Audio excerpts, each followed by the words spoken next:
Assalamualaikum warahmatullahi wabarakatuh. Perkenalkan, nama saya Dean Werdiansah. Assalamualaikum warahmatullahi wabarakatuh. Halo, perkenalkan nama saya Aulia Zalianti. Assalamualaikum warahmatullahi wabarakatuh. Perkenalkan, nama saya Nur Halimah. Kami dari RA1 Prodi PGSD. Semester 2 Universitas Primagraha. SDIT Bina Bangsa, Sekolah Dasar Islam Terpadu, yang terletak di Jalan Jenderal Sudirman, Sumber Pecung, Kecamatan Serang, Kota Serang, Banten, yang berdiri pada tahun 2015, dan kepala sekolah saat ini yang bernama Bapak Endang Surnani, SOSI MPD. SDIT Bina Bangsa juga sudah memfasilitasi seperti perpustakaan, laboratorium, kantin, musola, dan masih banyak lagi. Selain itu juga ada beberapa penghargaan yang sudah diperoleh seperti beberapa piagam. Hasil observasi yang kami lakukan di kelas 4 Al-Baqarah seperti melakukan sesi pertanyaan, sesi perkenalan salam sapa, bernyanyi, dan challenge, yang dimana dalam sesi challenge ini kita memberikan sebuah pertanyaan seperti kebahasaan, sejarah, dan matematika untuk dijawab oleh siswa kelas 4.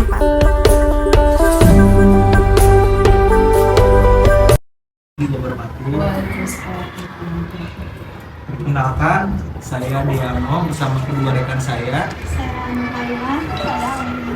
Kami dari mahasiswa-mahasiswi Universitas Primagraha semester 2 Prodi Pendidikan Guru Sekolah Dasar.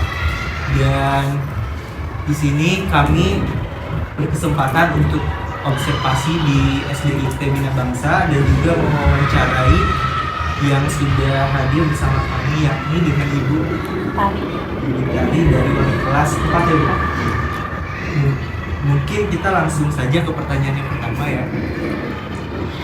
Bagaimana proses pembelajaran di kelas Ibu saat ini, mulai dari kegiatan awal hingga akhir? Proses kegiatan kelas biasanya kita motivasi, karena di kelas kita khususnya di SDIT Bina Bangsa itu ada namanya pembiasaan yang berbeda dengan sekolah lain, yaitu dimulai dengan periksa baca doa di depan kelas, baca doanya di depan kelas, kemudian kita beri motivasi, yel, kemudian semangat, nyanyi pelajaran yang ada lagunya, kita nyanyi di depan kelas itu. Terakhir baru periksa kuku dan kebersihan telinga dan rambut. Setelah itu kita masuk ke kelas, baru dilakukan namanya sholat duha. Setelah sholat duha, kita murojaah, mengulang-ulang ayat, kemudian barulah kita masuk ke pembelajaran. Jadi nggak langsung belajar. Iya, kalau anak-anak baru datang pagi-pagi langsung belajar kayaknya ngantuk gitu kan. Kalau di sini enggak. Jadi kita bikin motivasinya tuh munculin dulu. Setelah motivasi dimunculin, baru anak-anak semangat belajar, baru kita mulai belajar. Dimulai dengan apersepsi. Apersepsi kan mengulang-ulang dulu pembelajaran sebelumnya sudah dipelajari. Baru habis itu penyampaian materi kan, seperti itu kalau di sini. Menarik ya Bu. Betul. Menarik, insya Allah jadi referensi buat kami juga ya. Terus kalau boleh tahu nih Bu, kira-kira model atau strategi pembelajaran apa sih yang Ibu pilih saat ini gitu? Saya pribadi lebih ke pemecahan masalah, problem solving. Karena anak-anak tuh diajak untuk memecahkan masalah, karena masalah itu kan biasanya muncul di dalam kehidupan sehari-hari, daripada kita hanya textbook membaca buku kan. Karena kan anak minat baca juga anak-anak mungkin kurang ya kalau ke buku. Makanya kita pancing dengan sebuah permasalahan setiap hari di kehidupan anak-anak seperti itu.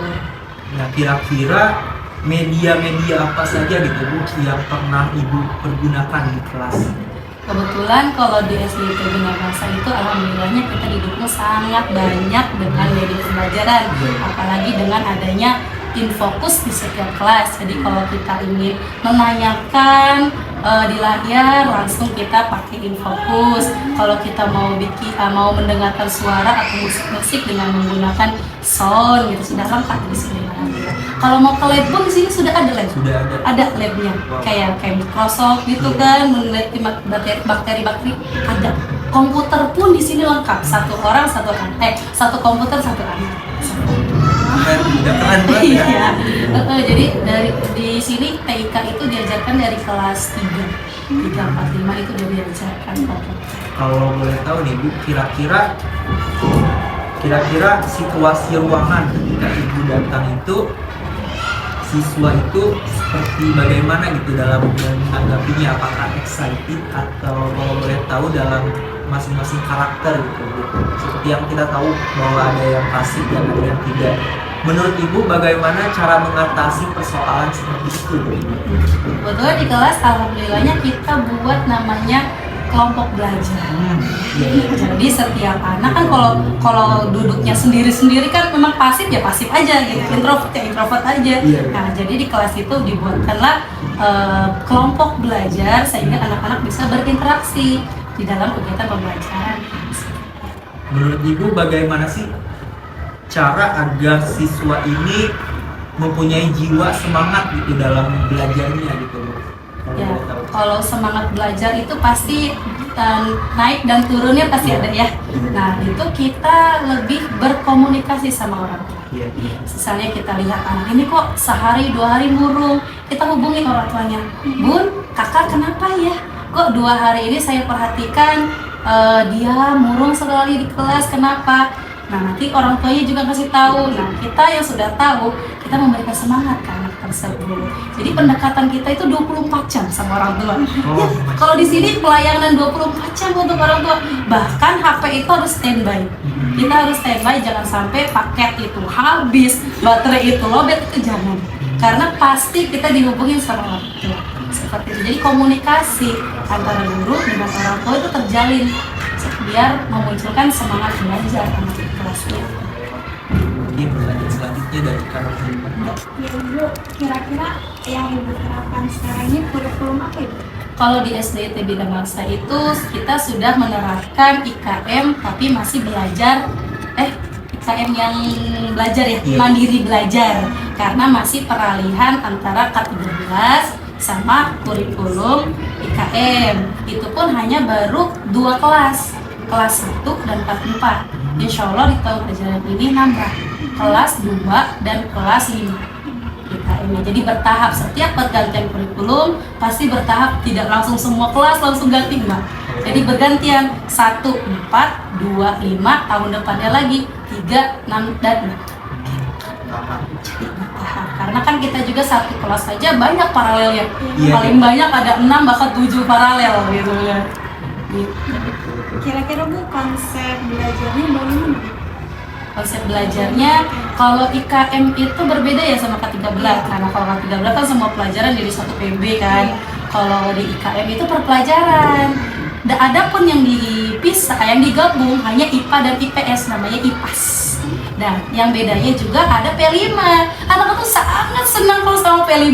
Oh, sangat antusias. Bu Guru hari ini P5-nya ngapain? Bu Guru hari ini P5. Jadi kayak harinya anak puncaknya itu ya di P5 gitu. Sangat semangat kalau anak-anak P5 itu. Kalau di kelas. Keren ya. Sangat semangat. Excited. Kira-kira apa sih Bu reaksi siswa ketika kurikulum merdeka ini diterapkan gitu? Kalau anak-anak sih menerima aja ya, gimana gurunya. Iya. Jadi kalau kurikulum baru itu gimana gurunya membawakannya. Jangan, ini kurikulum baru, jadi kayak ruwet gurunya, nanti anaknya jadi ikut ruwet gitu kan. Belajarnya juga gak enak, makanya gurunya dulu kita pahamin kurikulumnya, baru kita terapkan ke anaknya gitu kan. Betul. Jadi membawanya juga ya enak-enak aja gitu kan. Enjoy. Enjoy gitu. Gini Bu, mengenai tentang kegiatan literasi sekolah itu bagaimana Bu? Kalau literasi sekolah, alhamdulillah kita punya perpustakaan ya. Jadi setiap minggu kita arahkan anak-anak untuk ke perpustakaan. Sangat semangat anak-anak, apalagi pas istirahat, para jajan, habis jajan nanti ke perpustakaan. Bahkan kalau perpustakaan tutup, Bu Guru perpustakaannya kok tutup? Kok nanya ke Bu Guru?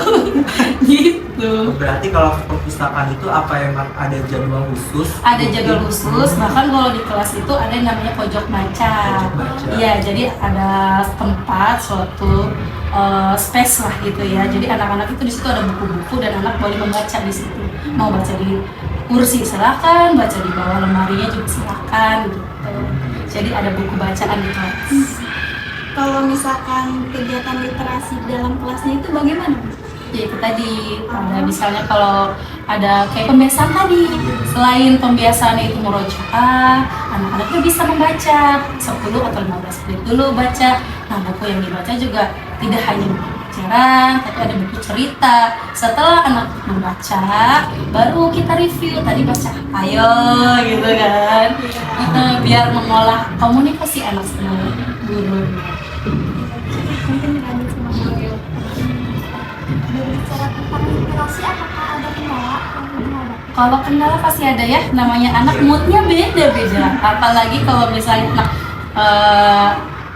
pagi kan biasanya ada yang bangunnya kesiangan terus buru-buru lemes kan. Nah itu pasti ada kendalanya di sini.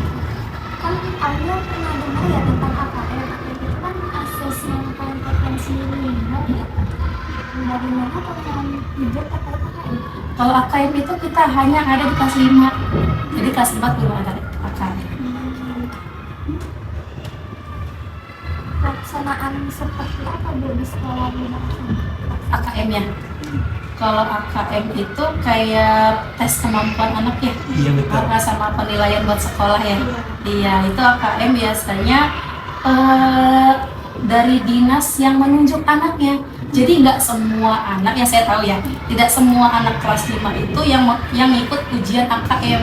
Hanya ada beberapa anak, itu pun yang milih bukan kita, tapi pihak dari dinas. Dinas menyantumkan nama anak-anak ini, dan dinas kan nggak tahu itu kemampuannya bagaimana, terus anaknya kayak gimana. Jadi ada namanya simulasi dulu supaya anak nggak kaget. Ada yang namanya simulasi AKM. Jadi sebelum hari H, anak itu dilatih dulu nih cara jawabnya gini nak. Tapi pas pada saat hari H ya jawabnya ya sesuai anaknya aja, kemampuan anak. Kita nggak bisa bantu gitu kan. Karena penilaian pasti nanti penilaian sekolah juga gitu. Tantangan dan masalah apa dalam Kalau AKM itu tantangannya materinya terlalu luas ya. Jadi kita nggak tahu itu materi yang keluar apa. Walaupun ada yang namanya panduannya, modulnya, dan ada pembahasan soal-soalnya juga seperti itu. Dan kita nggak tahu anak-anak yang mau nanti ditunjuk AKM itu yang mana gitu. Iya. Jadi ya umum seperti biasa. Selama bumi